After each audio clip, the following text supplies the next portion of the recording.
दोस्तों, यदि आप भी भारतीय टीम को विश्व विजेता बनते हुए देखना चाहते हैं तो हमारी इस वीडियो को लाइक जरूर कीजिएगा। दोस्तों, ऐतिहासिक मुकाबले में नमन ओझा के तूफान में उड़ा श्रीलंका तो गेंदबाजों ने उड़ाई लंकाई दिग्गजों के परखच्चे। जी हां, नमन ओझा ने भारतीय पारी को अकेले अपने दम पर संभालते हुए एक ऐसी आक्रामक पारी खेली जिसे देखकर सचिन तेंदुलकर से लेकर युवराज सिंह भी उनके लिए तालियां बजाने को मजबूर हो गए। तो भारतीय गेंदबाजों की आग उगलती हुई गेंदों के दम पर भारत ने आखिरकार एक बार फिर से श्रीलंका को अपने सामने घुटने टेकने पर मजबूर कर दिया। तो क्या रही इस खतरनाक मुकाबले की हाईलाइट, जानने के लिए आप हमारे इस वीडियो में एंड तक बने रहिएगा। लेकिन उससे पहले आप सभी को क्या लगता है कि सचिन तेंदुलकर और रोहित शर्मा और विराट कोहली में कौन है सबसे खतरनाक बल्लेबाज? इस बात का जवाब हमें नीचे कमेंट सेक्शन में जरूर दीजिएगा।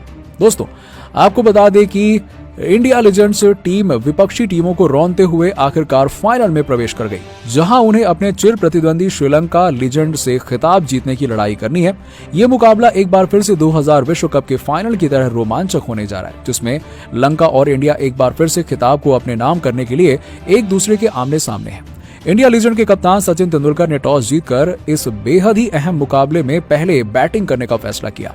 भारतीय टीम की ओर से पारी की शुरुआत एक बार फिर से हमेशा की तरह सचिन तेंदुलकर ने की और उनका साथ विकेटकीपर बल्लेबाज नमन ओझा निभा रहे थे। श्रीलंका की तरफ से गेंदबाजी की शुरुआत करने आए नुवान कुलाशेखरा ने दोनों बल्लेबाजों की परीक्षा लेनी शुरू कर दी और पहली चार्जिंग के लिए इतनी खतरनाक थी कि जिसके आगे नमन ओझा एकदम हिल गए और इसके बाद वो पूरी तरह से दबाव में आ चुके थे। पर पांचवी गेंद पर उन्होंने संभल कर एक रन ले लिया।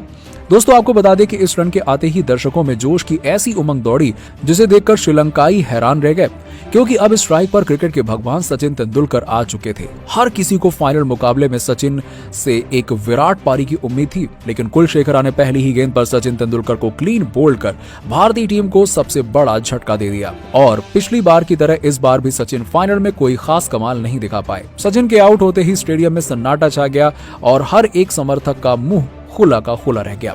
सचिन के आउट होने के बाद सुरेश रैना पारी को आगे बढ़ाने के लिए आ जाते हैं। दूसरे ओवर में नमन ओझा ने अपना आक्रामक रूप दिखाते हुए इसरू उड़ाना की पहली ही गेंद पर चौका लगाकर भारतीय पारी को आक्रामकता के साथ आगे बढ़ाना शुरू किया। दोस्तों, इसरू उड़ाना ने इस चौके के बाद शानदार वापसी की और अंगुली 4 गेंदों पर नमन ओझा को एक रन बनाने नहीं दिया।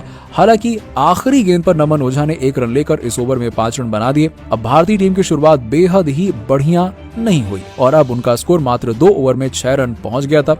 इतने बड़े फाइनल का दबाव नमन ओझा पर साफ दिखाई दे रहा था। नमन ओझा अपने ऊपर पड़ रहे दबाव को भारतीय टीम की हार का कारण नहीं बनने देना चाहते थे।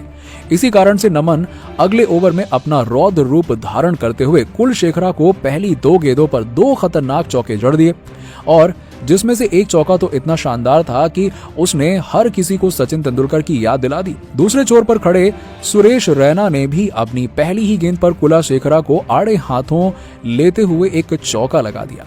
लेकिन कुलशेखरा तो आज भारतीय टीम के लिए काल बनकर आए थे और उन्होंने सुरेश रैना को भी अपने जाल में फंसा लिया और रैना एक बड़ा शॉट खेलने के प्रयास में अपना विकेट गंवा बैठे, जिनके आउट होने के बाद सचिन तेंदुलकर ने धोनी की तरह चालाकी दिखाते हुए एक नई चाल चली और बल्लेबाजों में गहराई लाई। जी हां, उन्होंने ऑलराउंडर विनय कुमार को भेजा जो घातक बल्लेबाजी भी कर सकते हैं। नमन ओझा एक छोर पर संभल कर खड़े हुए थे और गेंदबाजों को बाउंड्री के बाहर उनकी गेंदों को भेज रहे थे। दोस्तों, विनय कुमार ने भी नमन ओझा का साथ निभाते हुए सनत जयसूर्या को आड़े हाथों ले लिया और अपनी पारी की शुरुआत एक खतरनाक चौके से करी। और आपको बता दें कि वहीं ये रुकने वाले नहीं थे और लॉन्ग ऑन के ऊपर से एक तूफानी चौका जड़कर अपने तेवर लंकाई टीम को दिखा दिए।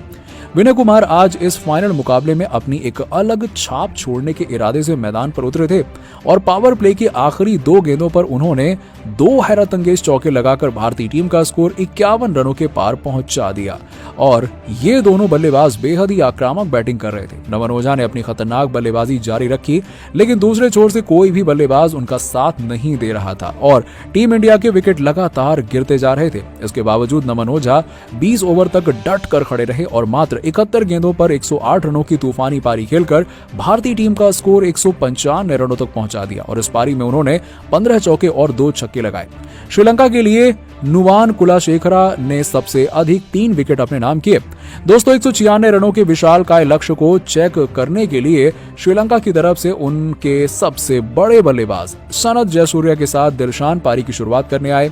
इन दोनों ही बल्लेबाजों ने अपनी पारी की शुरुआत ही खतरनाक चौके से की, लेकिन इससे पहले कि ये दोनों भारतीय टीम के लिए मुसीबत बनते, विनय कुमार ने सनत जयसूर्या को क्लीन बोल्ड कर दिया और लंकाई बल्लेबाजों की कमर तोड़ने की शुरुआत कर दी।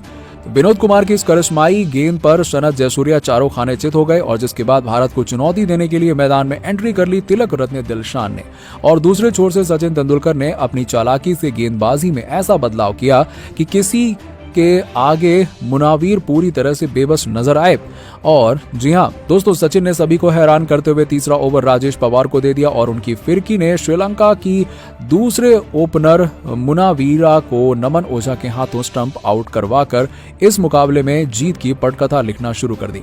श्रीलंका के दिग्गज भारतीय गेंदबाजों की गिरफ्त में पूरी तरह से आ चुके थे और उन्हें एक एक रन बनाने के लिए भी स्ट्रगल करना पड़ रहा था। श्रीलंकाई बल्लेबाजों की हालत का अंदाजा लगाया जा सकता है कि कैसे वो पावर प्ले खत्म होने तक सिर्फ 35 रन भी जोड़ने में नाकाम रहे। श्रीलंका की टीम का स्कोर पावर प्ले खत्म होने तक 32 रन था। दोस्तों भारतीय दिग्गजों ने इस मैच में अपनी मजबूत पकड़ बना ली है और अब यहां से श्रीलंकाई टीम का ये मुकाबला जीतना लगभग नामुमकिन है। तो दोस्तों आपको क्या लगता है कि भारतीय टीम इस साल होने वाले T20 विश्व कप की जीत कर विश्व कप विजेता बन पाएगी या फिर नहीं? इस बात का जवाब हमें नीचे कमेंट सेक्शन में जरूर दीजिए।